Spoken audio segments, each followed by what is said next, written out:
What we all need is to be able to work and then switch off. And that's the thing that we've lost. And that's what's killing us, I think. From Mamma Mia, I'm Mia Friedman, and you're listening to No Filter, a show all about candid conversations that count. There's a meme going round that women have been wryly sharing online and tagging each other in the comments. You might have seen it. It says, "We expect women to work like they don't have children and raise children as if they don't work." Does that sound familiar to you? Well, if you type the words "can women have it all" into Google, you'll be met with probably that meme and countless think pieces and theories about whether or not it's possible for women to maintain a successful job, happy kids and a healthy relationship all at the same time.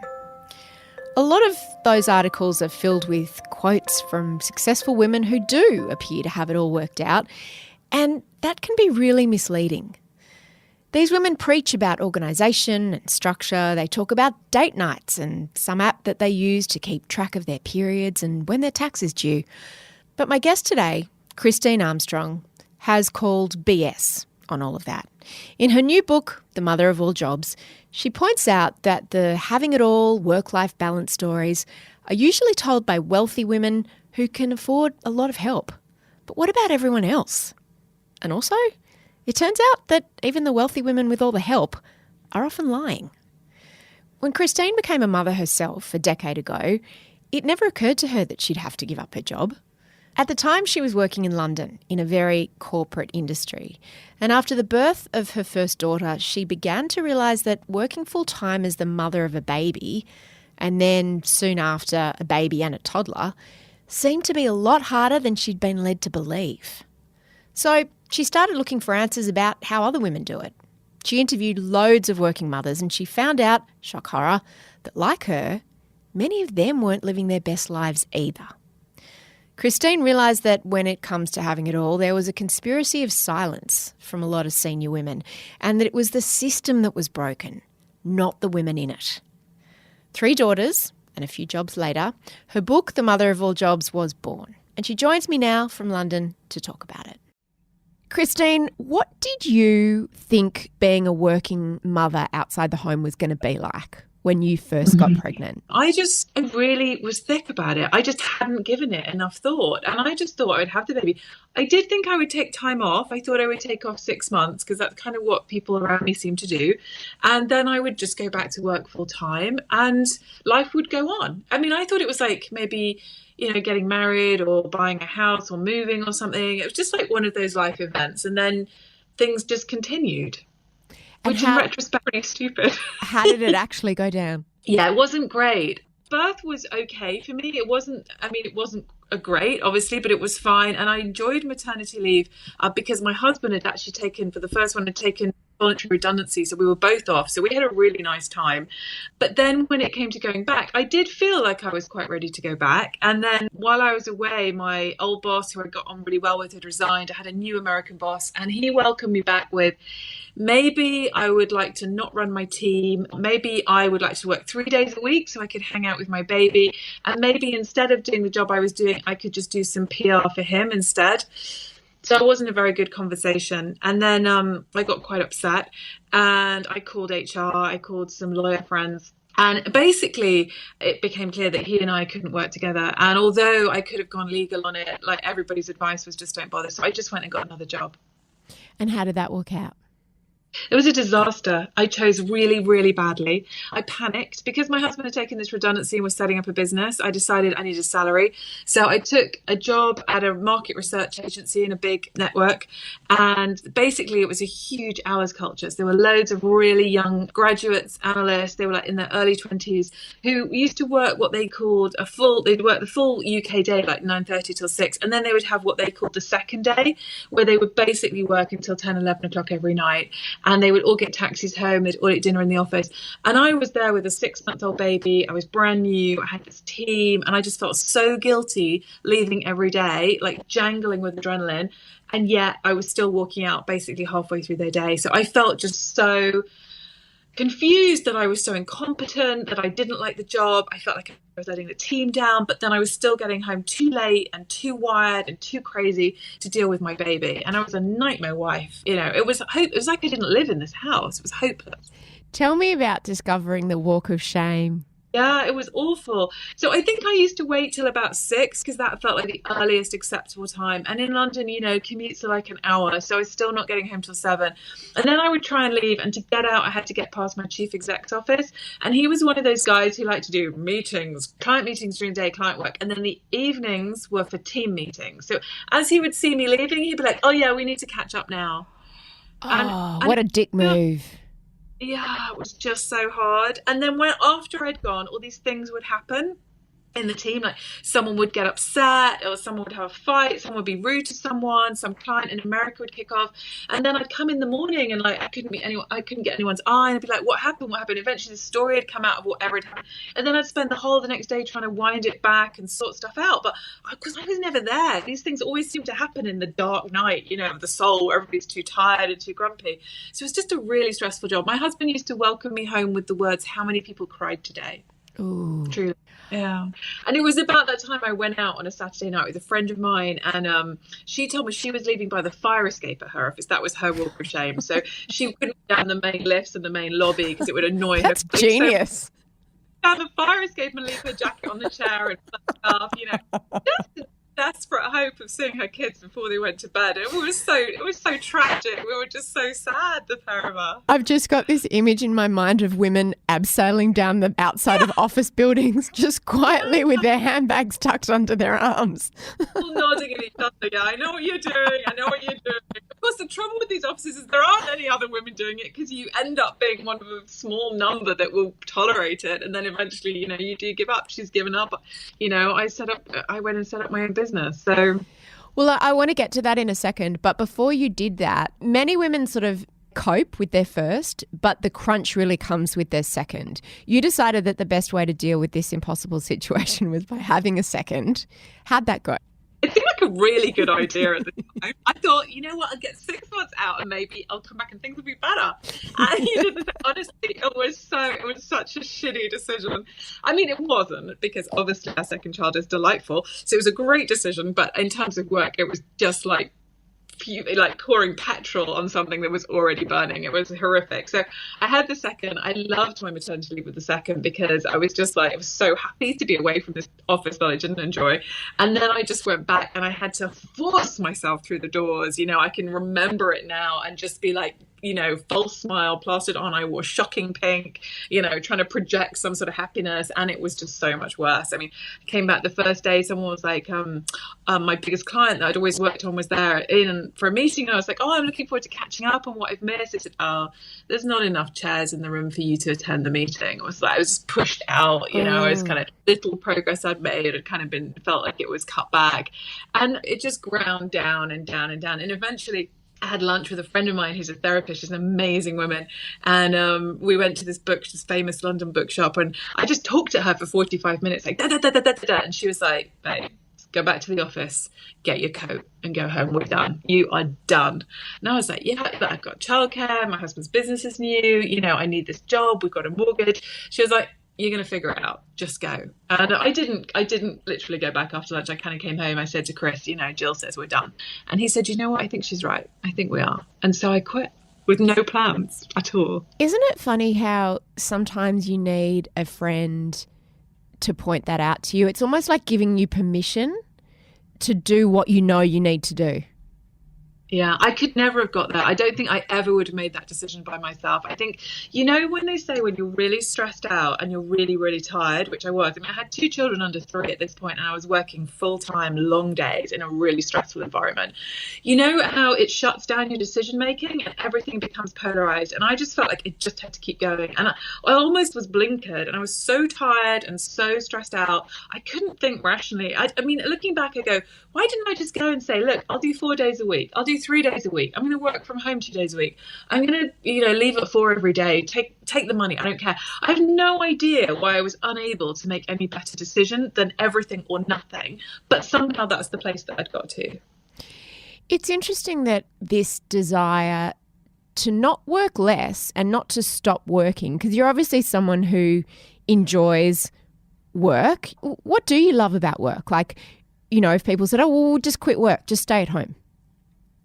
Well, I'm not a very at-home person. So, like, when I was a child, my mum's first husband left her, and she used to say, you know, you always have to be able to earn enough money to support yourself and your kids in case someone leaves you. So I really embedded that as a thought. And I'm not very domestic. I don't run a house very well. I'm not particularly tidy. I need to be out of the house doing stuff. So the thought for me of being home with two really small children all the time literally makes me itch. Like, I would be terrible at that. I would need them to be, you know, I would need a lot of activities and a lot of, you know, outside space. So it wasn't that I wanted to be at home. It was just that I needed to be present and engaged with my kids. I love work. I love the team and the getting stuff done, the productivity.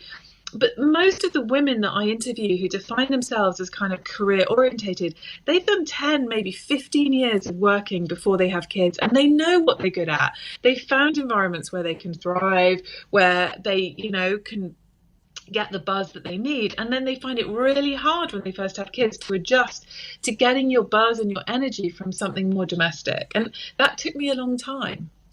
When you left your job, what did you do next? Well, the whole thing was so farcically ridiculous. So my sister was working in Thailand at the time, and we'd booked this really amazing 3-week holiday to go and visit her, and it was all booked. So with basically no income between us, we got on a plane and we went to Thailand, and my sister works in 5-star hotels, right?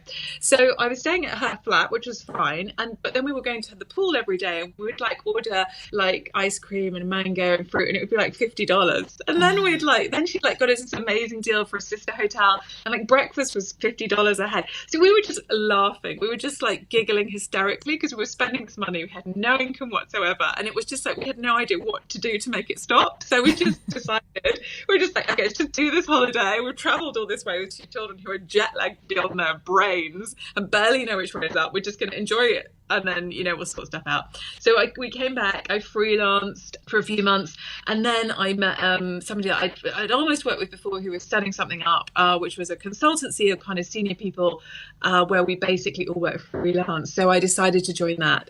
And no sooner had I joined that and signed up, I realised I was pregnant with our 3rd child. Woohoo! Nothing better than starting a new business and then discovering you're pregnant. I did the same thing. Snap. Oh, it was such a bad conversation. But it was fine. It worked out. It was fine in the end. How did it work out, Christine? Do you know what? We spent a year just like, and it was just like so comical that we'd basically both gone from having really sensible corporate jobs with decent salaries and not really thinking a huge amount about money. You know what? We just we earned enough. We're not ridiculous spenders at all. We just kind of got on with life. And suddenly we were in this place where we'd cancelled everything. I mean, we'd cancelled every TV subscription. We'd cancelled everything that, you know, like old policies that we were still, you know, like literally we'd gone from like shopping in Waitrose, which is the posh supermarket here, to shopping in Asda, which is one of the cheap supermarkets, which is near to us, to shopping like deals in Asda. Like if it wasn't on offer, then we weren't buying it. So we just had this massive cutback in our lives, which I'm really glad we did, because we really learned how unbelievably you can cut your spending hard when you need to. So basically we cut out all spending, and then after Lucy was born, the 3rd, I just kind of got back into consultancy, and it took us I think a year or 2 years really to catch up from that period. I mean, it was quite bananas. It was crazy. The book came about because you were hoping that other women might have some answers. Yeah. So when I was still at the market research agency that I hated, I felt really constrained, because in my previous job, I'd gone out and met lots of people and gone to lots of events and conferences. And this market research company was very like in the building, and I was kind of like a caged animal. I was going bananas. And so I thought, I needed answers. I couldn't make it work. And I'd written for a magazine before. So I just went to the editor and said, look, can I go and interview some women who clearly can make this work, and they can tell me what I need to know? And I genuinely thought that they had all the answers, and that actually writing it up was like a ruse. It just gave me an excuse to go and talk to them, right?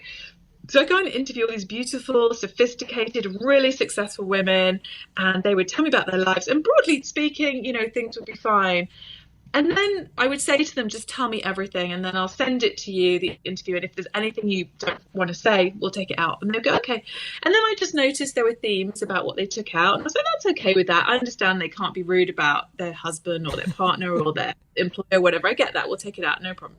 And then some of them, not all, obviously, but some of them would then say, could we go for a drink or lunch? Or I'd run into them at an event. And then they'd say, did I not say that I'm saving up to quit my job because I'm so miserable, or I'm so I feel like I'm drinking too much, or actually I didn't really want to say but I'm getting a divorce, and there's some pressure too much. And I just realized that actually a lot of these women were really struggling. And what was significant about these women was that they weren't ordinary women. These were really successful, privileged women. They had really good salaries on the whole. And so I kind of thought, well, if it doesn't work for them and they really have done the Sheryl Sandberg lean in, then how does it feel for everyone else? So the book's really interviews with kind of, ordinary women who like their jobs, who kind of see themselves as career focused, but they're not, astronomically successful by any stretch of the imagination. The biggest thing I took away from the book, and I think you say it's the biggest thing you took away as well from writing it, is that as women we tend to make the political personal. So you said, and I've said, and all the women I know say, I can't do it, I'm a failure, I'm not coping, there must be something wrong with me. And yet the conclusion that you've come to after speaking to all these women is that it's the system that's broken, it's not us. Exactly. And that's why I get so pissed off with these really elite senior women telling us we just have to work harder and be better organized, because it's bullshit, right? Yeah. There are all these people going so hard, and like I was going, I'm just working so hard, I'm trying to be so organized, I make all the lunches the night before, and it still doesn't work.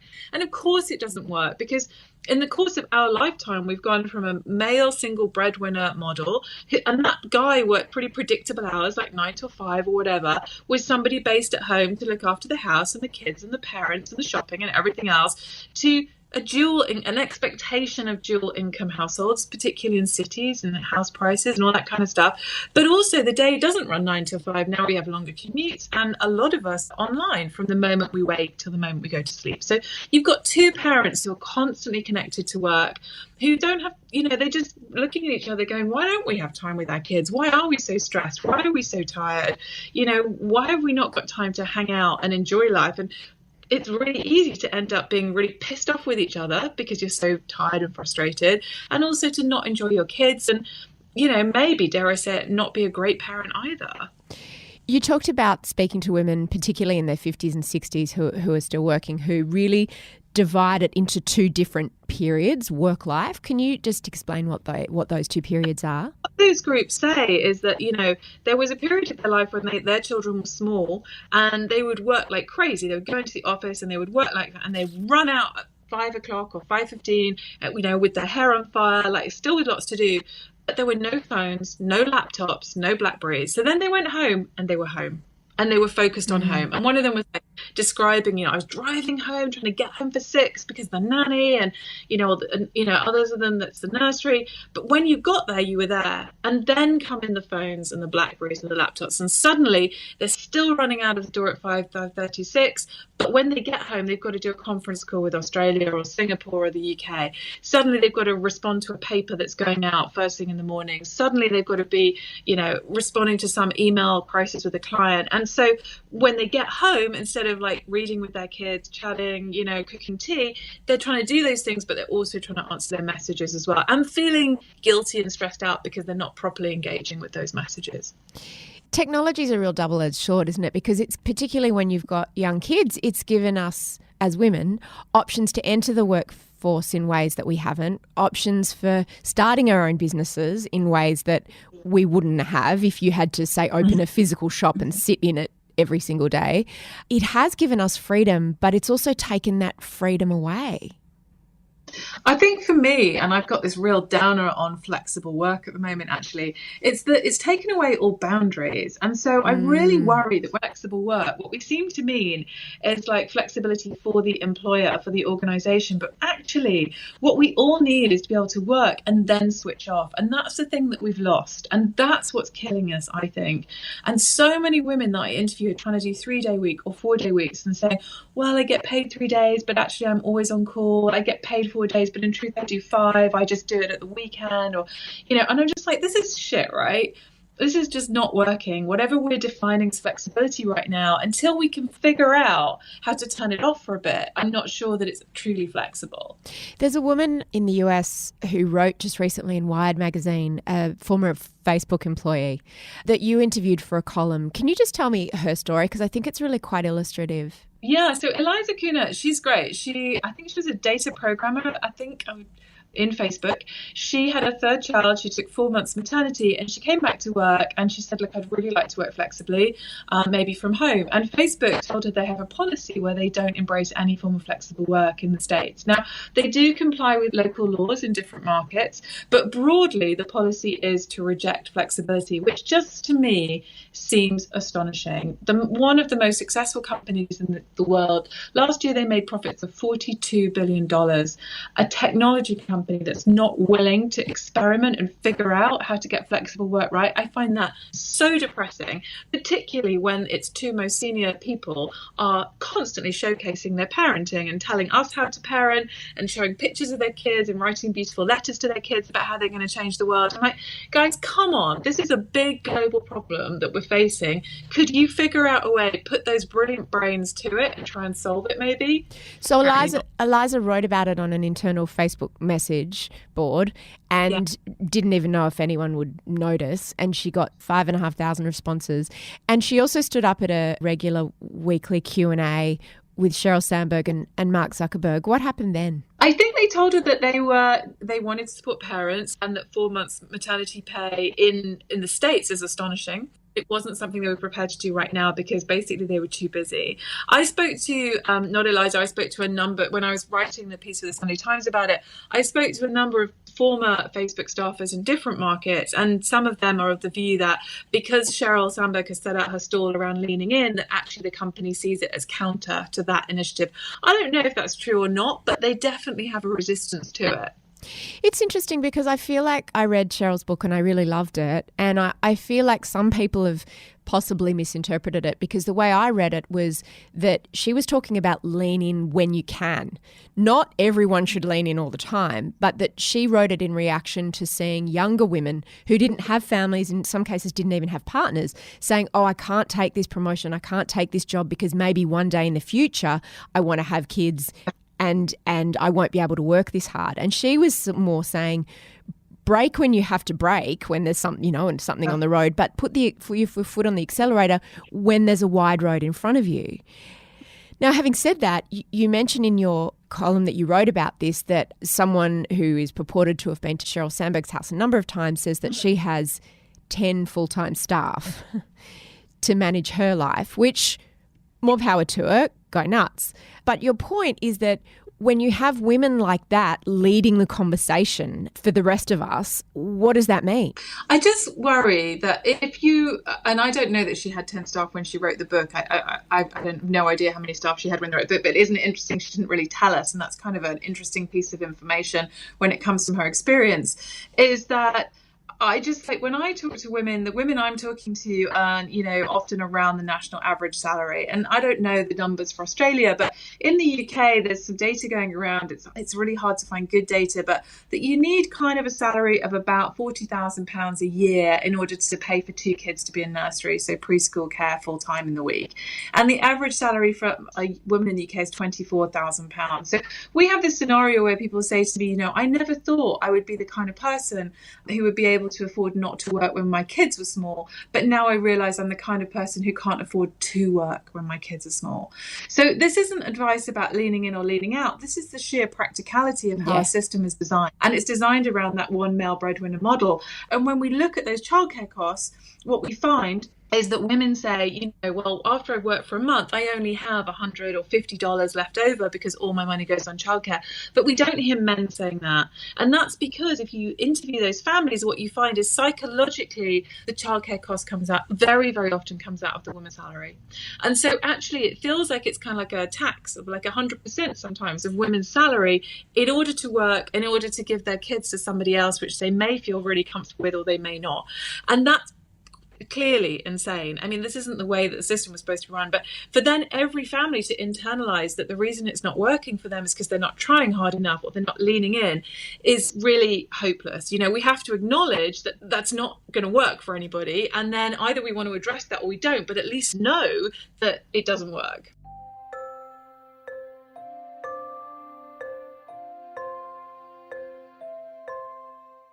The women who are most often asked for their tips, because we all believe that there's a secret to this mythical work-life balance, right? I mean, I personally think that balance is bullshit, and that's my philosophy, and that we're all comparing ourselves to an ideal that doesn't exist, a bit like the thigh gap, but for your whole life. And given that most of the women who are asked about how do you get work-life balance, are the ones who are at the top of the tree, yeah. Do you find that they also... I'll be kind and say edit their stories, but another way of saying would be lie or leave, relevant bits out. I once heard a woman say, I never say that I've got a nanny. I talk about having a babysitter. Yeah, I wrote a piece, which I think was in Australia as well, but in the Sunday Times here. And it was about the fact that it's very difficult. If you're a senior woman in business, it's very difficult to tell the truth. And there are good reasons for that. Women want to encourage other women. They want to see other women do well and get to senior roles. They don't want to get fired, so they don't want to slag off their employer too much. And so they do end up, making things seem maybe a bit easier than they possibly were. And when I published that article in the UK, I got over 1,000 messages in the 24 or 36 hours afterwards. And the vast majority were from women saying, thank God somebody's finally saying this, and it's not just me who's a shit show who can't run my life. But then there was a smaller group that said, you know what, Christine, I am that woman. I'm the woman on that panel who says it's fine, and honestly, it's not. Or I'm the woman who makes the speeches and gets wheeled out at corporate events or diversity and inclusion conferences to say that it's fine. And it's not. It's not okay, but I don't know what is it that you want me to say, because I would then go back to them and say, brilliant, can I come and see you, will you talk to me? And they would say, yeah, I'll talk to you off the record, I'm not talking to you on the record. So, and then I'd go, well, why not? And they would say, well, do you want me to admit that I'm really not that engaged at work because I've got so much else going on? And one woman was like, the only reason I get away with this is because I spend so much money on makeup that I actually look like I've got it together when I really have. Or do you want me to admit that I'm a really disengaged mother who is just often not there when her kids need them? Because neither of those options is that appealing to me. I'm like, yeah, fair, cool. I know why you don't want to talk about this, but it means that we have a kind of, one woman I interviewed described it as a conspiracy of silence. She was like, why did no one tell me any of this before it happened? How much of it is also that we fear judgment from other women? Oh, huge. And the women are awful. We do judge each other horribly. When I did the original column for the magazine, I interviewed this woman who was really lovely and senior. She had an amazing job. She had 4 kids. And she said that the nanny cooked the family dinner every night, but she got home at 7 and the family all had dinner together. It was like a fixed point in their day. And the first comment on, Facebook, she might be powerful, but she's no mother.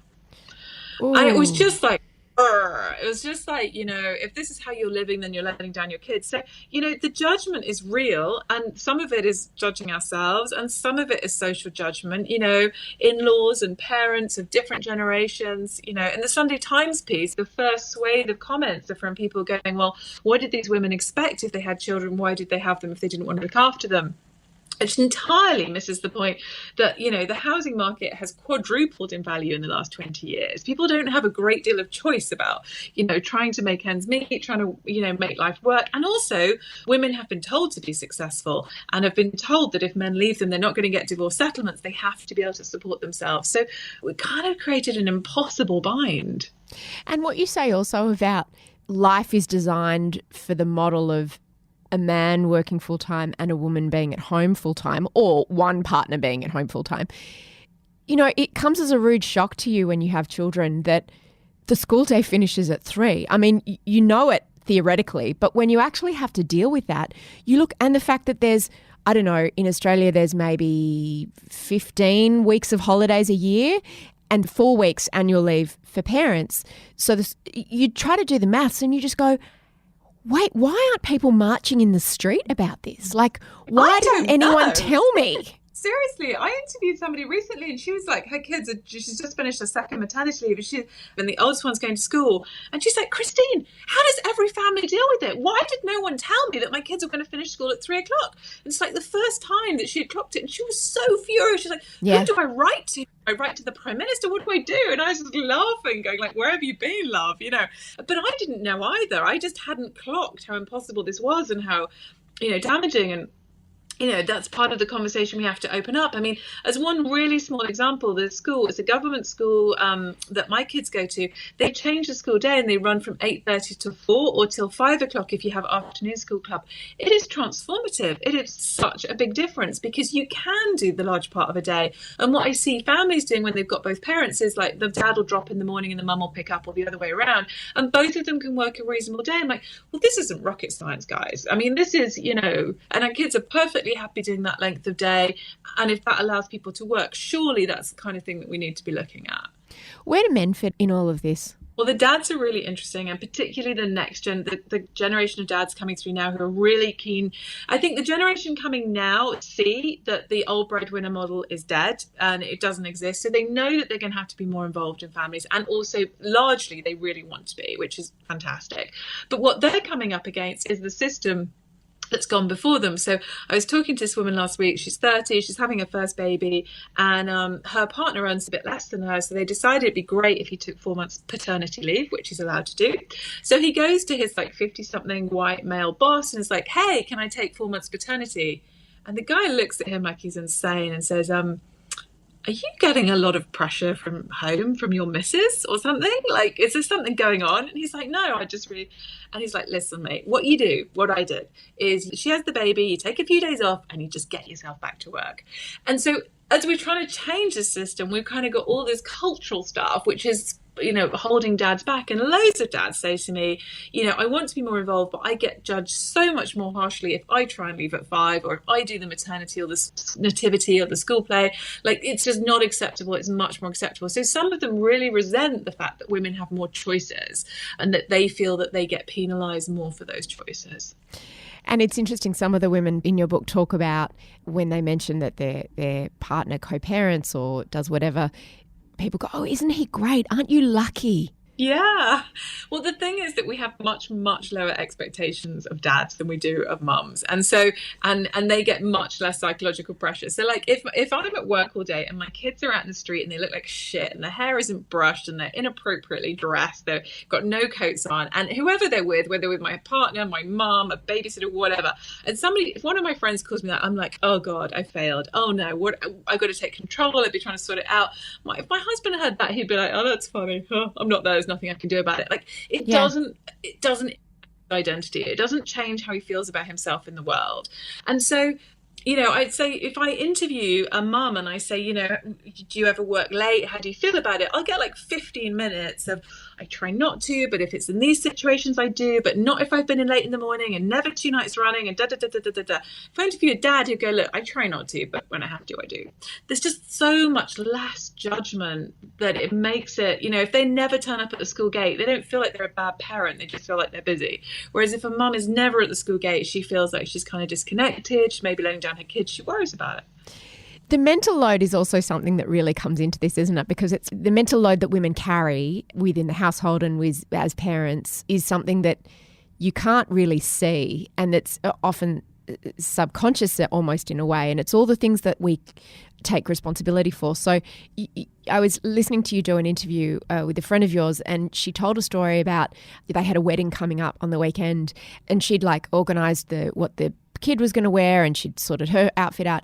And then a couple of days before, her husband said, oh no, we didn't check to see if my suit needed to be dry cleaned. And she went, what do you mean we? And he's like, oh, well, you know, that was so interesting. And she said, well, did you check to see if my dress needed to be dry cleaned or what the kids were going to wear?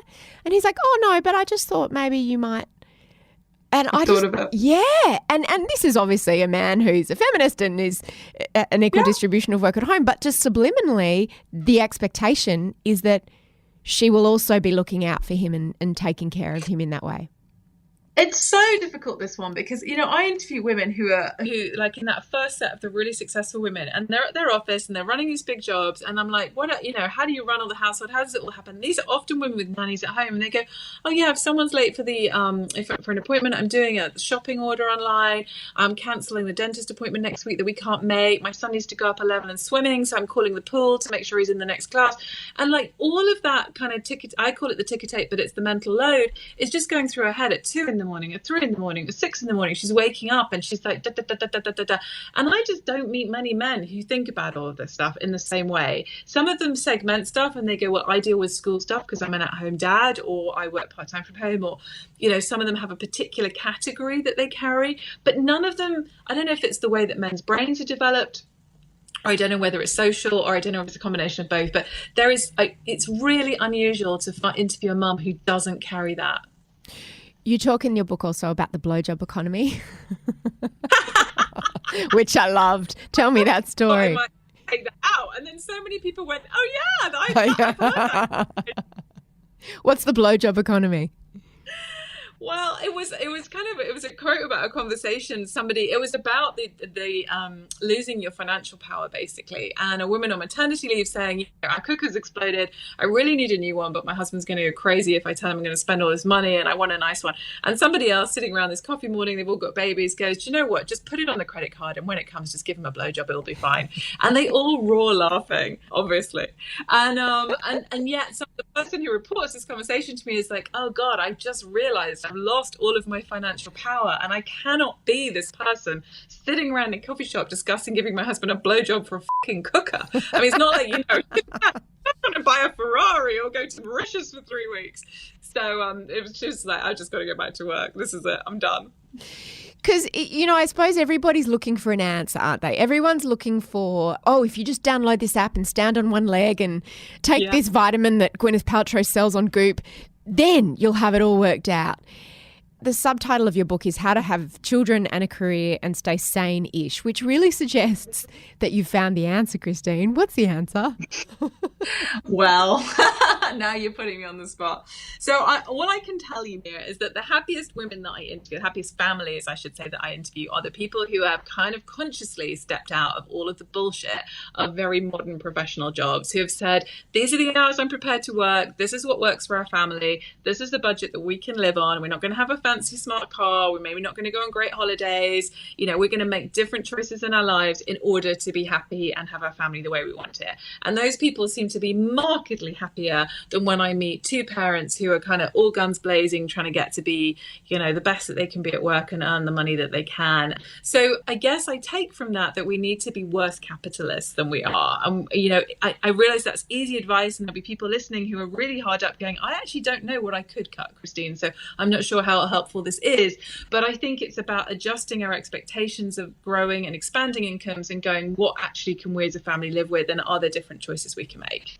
That's the answer for some women. What about the women who are ambitious and they don't necessarily want to climb the ladder or do more or start their own businesses necessarily for the money, but because they love what they do, they're good at what they do, they enjoy it? Well, I would say if they're happy and they're really enjoying it, then don't worry about it. You don't need to change anything. Oh no, they're not happy.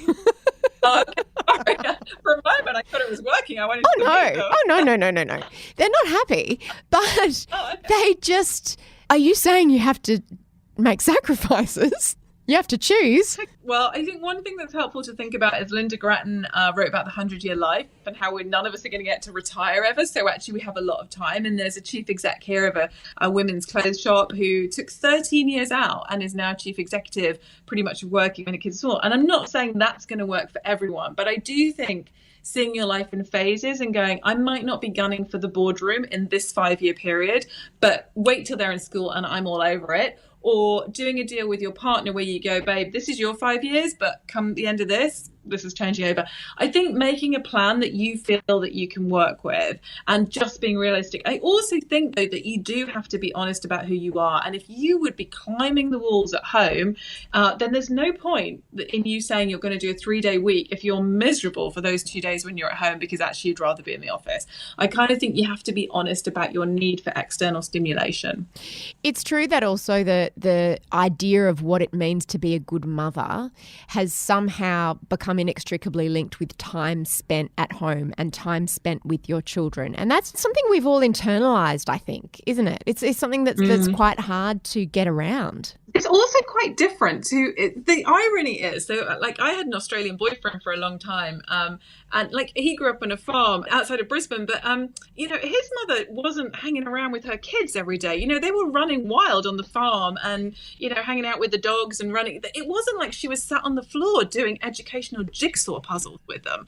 So it's like we've created at the same time as women are working this intense pressure that we should to be, dancing to Mozart with our kids or doing a little Mandarin practice or some shit.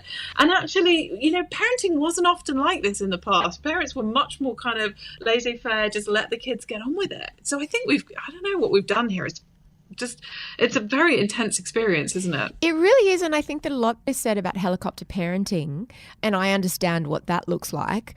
But what people don't seem to understand is that there's also a generation of helicopter children who want mum, and it's almost always mum, watch me on the trampoline, watch me reading, watch me, all the time. It doesn't count unless you're watching. I don't ever remember playing with my mum as I was growing up, like on the weekend, there wasn't an expectation that we would play together. That was something that kids did with other kids, or that, you go and occupy yourself. But now it seems like kids have this expectation that their parents will be constantly engaged with them. I think kids respond to the expectations of what we do. So I think if you get in the habit of always watching and always playing, then they do expect it. I think they see it from friends. And sometimes my kids are a bit like, Mum, why won't you do this when other people's parents do it? And I'm like, babe, I'm just not that mother. I'm really sorry. It's just not going to happen. So like, I'm really mean in playground stuff. I'm like, really, I get so bored of swings. I know you're not allowed to say that. No. But I'm just like, guys, you need to propel it yourself. You're big enough now. When you're 18 months, fine, I'll push a swing. But you know what? You can figure it out. You can do it with your sisters. You can take turns, or you can go and climb something else. And I won't push them up the top of something they can't get to on the ground. So it's a really, really bad idea to encourage your kids to climb stuff they can't get down off. So I just kind of like, I'm quite a like 1970s parent by design. I think I just do what my parents did, I think, because I'm just not great with that. Oh, darling, you're so amazing. How can I help you with that? Please, could we just do this jigsaw for the 70th time? But I do see a lot of it. And I just think we have to think about our parenting and think about what we want to get out of it. And I'm very clear that I'd really love my children to be independent, that they should be able to rely on my attention when they need it. But equally, they need to be able to do stuff themselves. How old are your kids now, and what does your life look like? So now my kids are 9, 6 and 4, and they are at brilliant ages, I have to say, because they're not in nappies and they're not teenagers. And what I've learned from my book is to be very scared of the teenagers. So I have to admit, because I'm now working flexibly, that I have to admit, it sounds like a negative, but I'm really enjoying our kids because they're pretty independent, they're fun. We've been out, it's a Sunday today in the UK, so we've been out to a castle, we've climbed, we've run, we've explored, we've talked about Henry VIII and beheading people, and we've had a really, really nice day. So I feel like this is a new era of parenting. Now they're bigger and quite independent. Do you find that this desire for flexibility and desire for control over your own work hours and your own life is a big motivator for women starting their own businesses? I actually think, I'm not even sure if it's a motivator or it's just the only option that a lot of them have. It's just that they cannot make it work any other way. And so they just kind of look for the options and try and see if they can see what will work. And this is kind of the only thing that they can figure out. So I think that control thing you mentioned is really important, because what I see is if people have control over when and how they work, they're so much happier than people who are locked into corporate systems where they don't have flexibility. The stuff we were talking about earlier with the walk of shame, where they feel the negative judgment, it's a huge pressure and it feels like a physical pain, feeling like you're not delivering, that you're not good enough, that you're letting the team down.